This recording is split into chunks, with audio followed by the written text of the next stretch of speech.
Before I commence, I would like to make two corrections, adjustments. I lament that I did not hear Mr. Voskanyan's criticism of sociology. My presentation will not be immune to this criticism, but it's a difference in principle. Considering our experience of previous exchanges, I believe here it's also very important to clarify what sociology are we talking about, how we define the sociology, and consequently what we expect from it. And my communication is not academic at all. Frankly speaking, I believe that in this situation, in view of what transpired,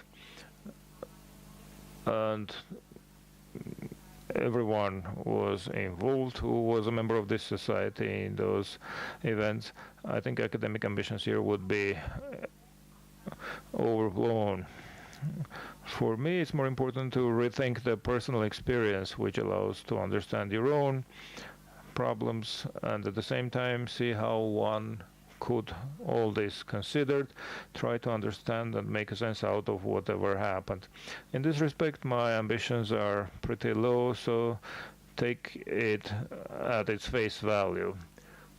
When we talk about social solidarity agenda, we need to first clarify the title, which would introduce clarity into methodology of what we say and how we say it. Why solidarity to begin with? Solidarity is one of the nightmares of sociology. Beginning with the nascent stage of sociology when people had to address the following issue. How is it at all possible to have a society when you experience shocks and revolutions throughout, undermining stability, looking for a form of organization of sociology? Auguste Comte, the father of sociology, and subsequently Émile Durkheim, almost a freedom fighter in sociology, went to the determining the axiomatic idea of the lower common denominator in sociology. Don't be afraid of sociology coming up with this agenda. Society is only possible because we have solidarity. Failing that, we will just fight for survival as a species. He was born in a family of a minister, Durkheim. He still transposed religion, giving the society a pedestal and looking for the origins of morality or ethics in the society itself rather than in the divine. Quote, anything that is a source of solidarity is moral. Everything that makes people come up with other people's terms is moral. Anything that makes you behave in any other way than dictated by your own ego is moral. Morality is as strong as the more diverse and multiple these relations are. Considering this solidarity issue granted as something taken for granted, Durkheim discussed two types of solidarity. The first was mechanical solidarity, which was specific, according to him, to more traditional and small societies, and was something automatic by default because it came about on the basis of all of us being similar. We share the same lifestyles, the same experiences, the same educational and religious milieu, and therefore we're almost identical. Not being in solidarity with someone very similar to yourself would mean to some extent not being in solidarity with yourself. The second option comes about in more modern societies where we could look at increasingly specialized occupations, and solidarity is just an understanding of the necessity of your dependence on others. Since each one of us is responsible only for a small narrow segment, in order to get a whole out of it you have to operate jointly.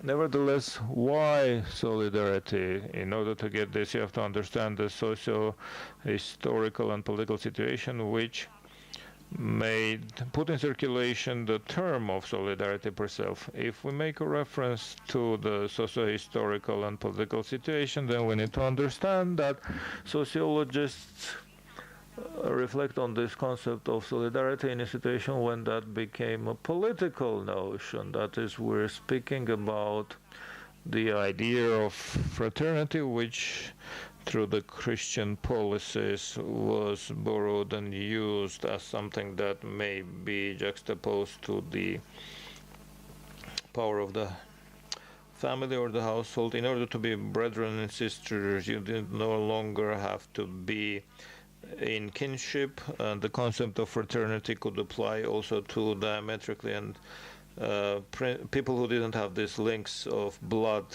in principle. So this was already a instrument of politics. And in the age of reason and with increasing prevalence of lay attitudes, this was reformulated as solidarity. And mostly this happened in the wake of the French Revolution, which used the political application of the concept of solidarity. In this period, a number of instruments were enshrined that already used solidarity as a notion. This was an obligation, for example, to apply solidarity. That assumed in situations where one of the members of the community, for example, owed something, and paying that debt back was deemed to be a communal duty. This was very specific entry into politics, and sociology, if one may say so, did what it subsequently reverted to quite often. It took a term with a political resonance and tried to conceptualize it as an academic possibility. Policy thus became backed by science. I do not claim it's necessarily bad, because I believe to some extent it's natural. That which is repeated continually needs to be analyzed and explained. Nevertheless, I believe that in the historical perspective, if it becomes a strategy, it also contributes to an academic notion becoming a political tool. To some extent, the revolution that proclaimed love and solidarity was against your game to politicize the toolkit of sociology. On the other hand, it was an attempt to resist the easy scientification of this notion by following the political agenda unconstrained. It is exactly for this reason that I find it appropriate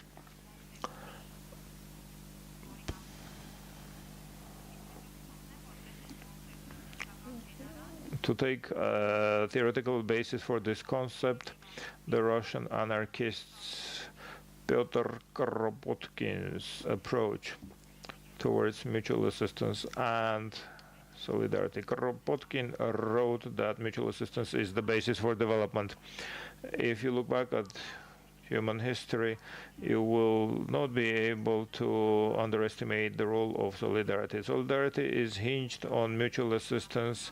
There is a natural need that people have to help each other, and through it the society moves ahead, especially in times, even in those times when it seems as though everyone lives in his or her own individual shell and it's the government who should take care of everyone. Moreover, Kropotkin insisted on the need of socio-economic systems that would operate on base of horizontal voluntary networks. I would like to particularly emphasize that we're not talking about early 21st century when we were talking about network technologies in circulation. We're talking about end of 19th century, end of 20th century. I consider it very important for us when talking about the social networks to clearly make a distinction between technological networks and public social networks which had existed, I think, from early emergence of the society in the nascent stages thereof. If we try to understand what's the difference between Kropotkin's approach to with the classical definition of solidarity, we could take Sally Schultz's definition, which means solidarity is a time of mediation between an individual and the socium by assuming positive obligations. In fact, solidarity becomes a mediator between the individual and the society, and through this, the system is built. I believe that the emotionally overwhelming term being conceptualized towards the social tradition neutralizing formalization is fully salient here. What matters is that solidarity comes to the forefront as a magical, non-sensual something that mediates the relations of the socium and the individual. These relations being actual become the carrier which is so far unrevealed. This is what in Kropotkin's approach more vividly reflects the basis of voluntary horizontal networks for mutual assistance. Moreover, Kropotkin does not associate mutual assistance with emotionality. You do not have to be replete with love towards someone to help the latter. The natural need works and operates on an almost instinctive level. When we speak solidarity, we should consider that whatever concept we take as a basis, there are two basic paradoxes that we encounter. The first is, how do we balance the need for individual freedom with social relations? How do we arrive at an equilibrium between the rights and freedoms of an individual with the duties and obligations that the community and the society may impose? And this becomes a major issue in the context of dissemination of liberal ideology. How do you make solidarity inclusive if the possibility of solidarity already assumes exclusion of certain groups of individuals, because their existence is a prerequisite of the function of solidarity? Varam referred to that. I'll expand a little. Why social? Various works and papers on solidarity provide categorization of types of solidarity, where social solidarity is just one incarnation. In this respect, we could refer back to Sally Schultz's 2008 paper, Political Solidarity, where she makes a distinction between several forms. Parasitic solidarity, devoid of any substance. It just makes a reference to solidarity, but uses only the rhetoric thereof and has no content or substance. The salient examples are tree plantings and circle dances around solidarity. The classical example of parasitic one is the centennial of genocide and the declaration that was read out on the background of the Dark Memorial. The second type of solidarity Schultz calls political solidarity. Various authors use programmed solidarity for the same and some other terms, and this one pertains to the obligations that emerge in unfair situations where the individuals realize and opt for collective joint action. Unity around a particular situation or purpose rather than similar traditions or values.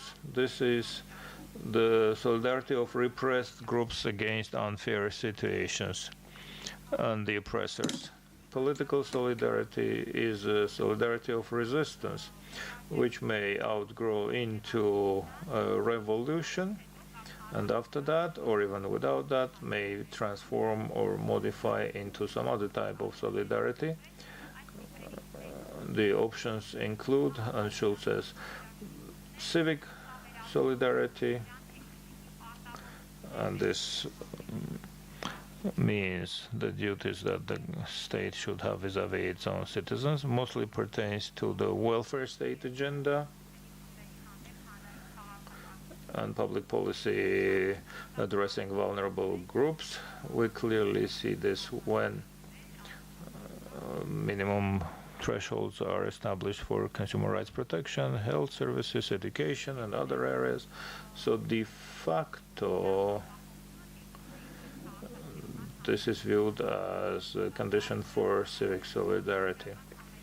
It's important to understand that this perception of civic solidarity doesn't make it to be hinged on socially.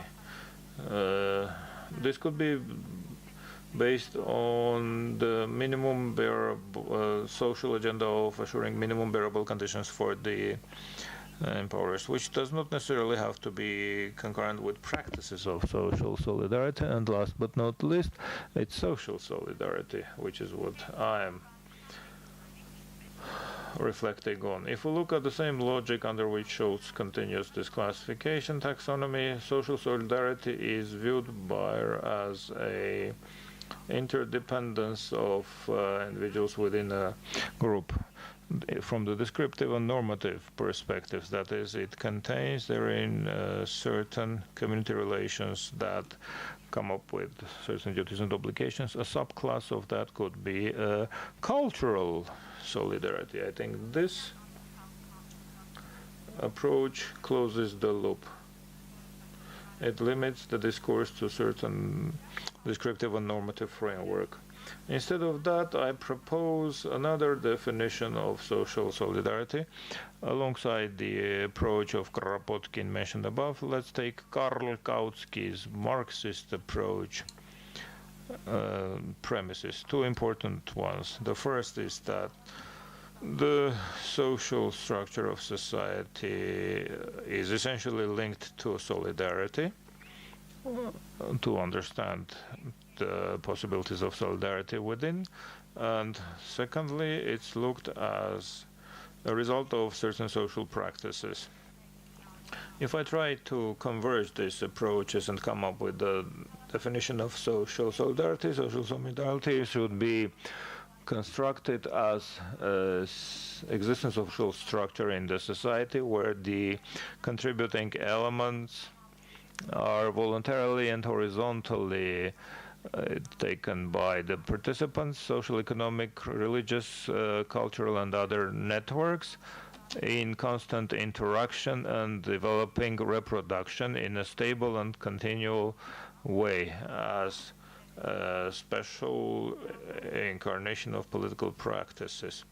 I consider all components of this definition to be critically important. It's important to understand that the fabric of the society should be coming about through these horizontal voluntary networks, and it's also very important to have the existence, stability, and developing reproduction through social practices of these networks. I believe in the framework of our discourse on the agenda of social solidarity. This definition and this approach may indicate to us the mechanisms and the solutions as to what needs to be done. So, why agenda? This may be one of the pivotal questions. I think we all can ask this question to ourselves of late. We start talking about things that we've been thinking about for a long time, but in the past,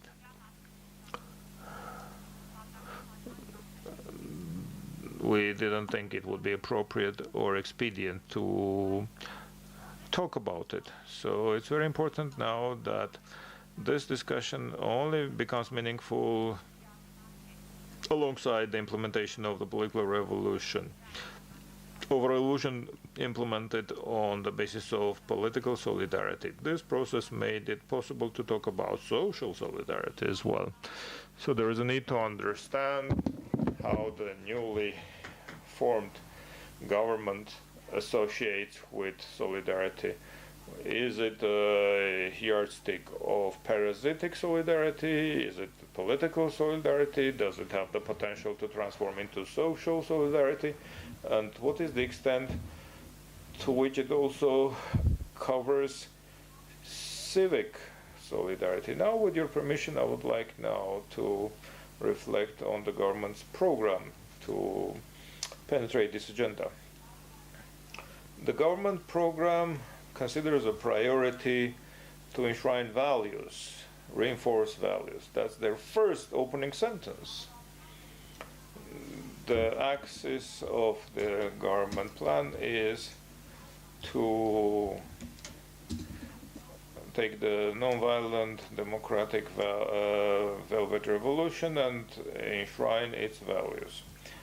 Then they continue on to list these alleged values. The second one makes a direct reference to solidarity. I quote, "Rule of law and equality of everyone before the law is what the national unity should be based on, alongside civic solidarity." This is confusing because there is a reference to two different eventualities. National unity, which seems to be steering towards the ethnical commonality, and it's obvious that the existence of the diaspora makes it impossible to expand the provisions on rule of law and equality before the law. And on the other hand, there is the civic commonality, which is beyond the ethnic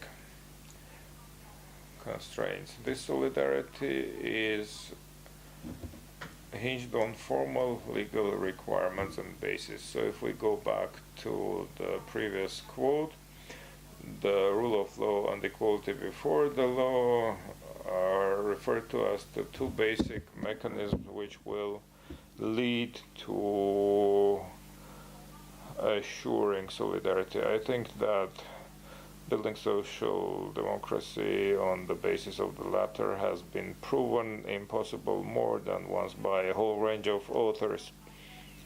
National unity based on law is viewed as the prerequisite of an important prerequisite of assuring Armenia's internal and external security.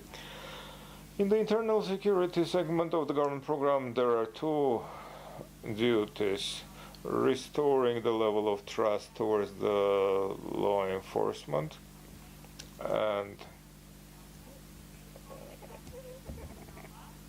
prevailing a law-abiding, intellectual, respectful citizen, cognizant of his own rights and those of the others.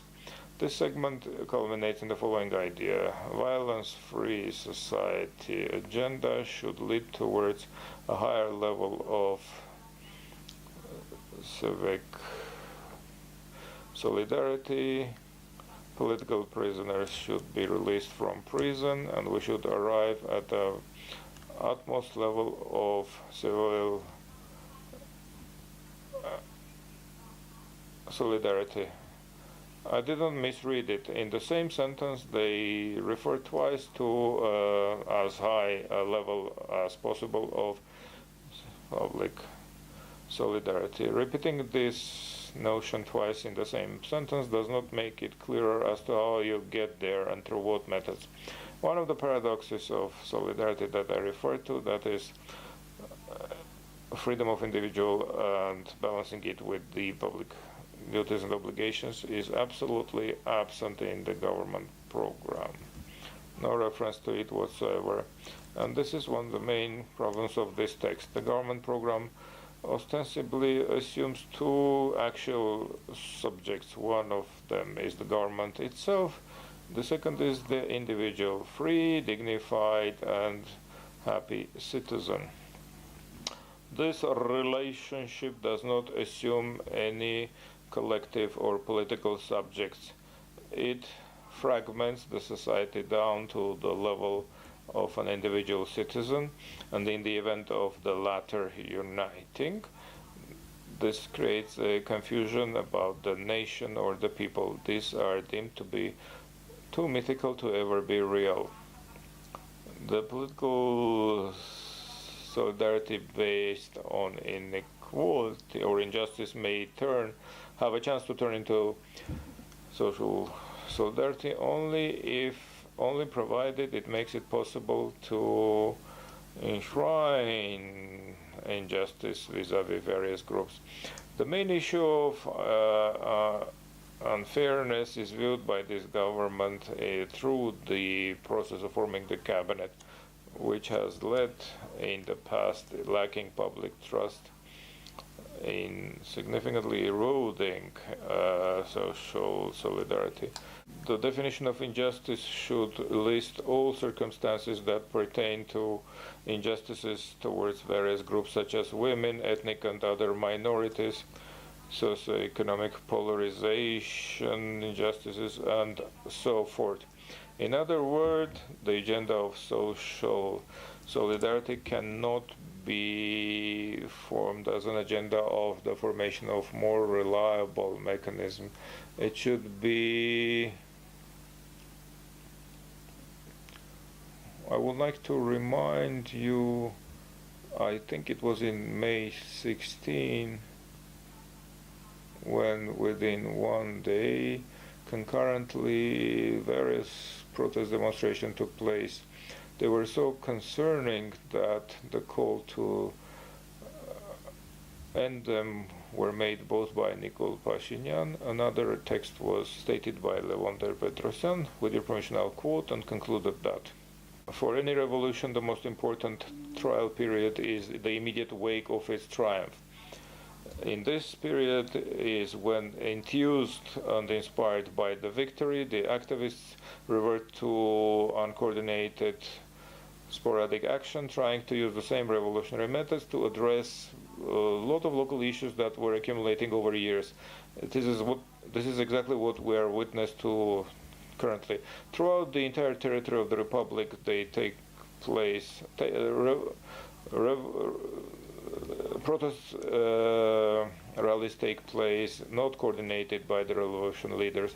Nairi, Dagarak, copper molybdenum, milk producers, dairy farmers, cab drivers, car importers, Sasnatzer supporters, university problems, schools and preschool headmasters, Yerevan City Hall and District Authority discontent, Sevan Church, summer residence lands, military commissariat services. Everyone who is discontent with all these come to the street. All of these and their demands, with a few exceptions, are completely justified, but this ignores an important circumstance. Pashinyan today is the head of the state, the Prime Minister of Armenia. The biggest duty thereof is to assure the regular operation of public administration. Although, however frank and earnest, rallies, closing streets, disrupting traffic, by the end of the day, not intentionally though, are going against Pashinyan himself. The main criteria of the stability of any state is the stability of its public machinery. So this factor did work. We saw how Ter-Petrosyan's text turned into practice. Sporadic rallies are phasing out and manageability comes to the forefront, but manageability also has always a downside. The emergence of collective mindset where thinking is not a necessary prerequisite and is not everybody's turf. The difference between collective mindset and solidarity is the degree of cognizance of the process by every individual. During collective thinking, you do not have people thinking. Others could think and program their behavior in their stead, whereas solidarity is formed by critically minded socium. That's the real agenda of social solidarity. Thank you.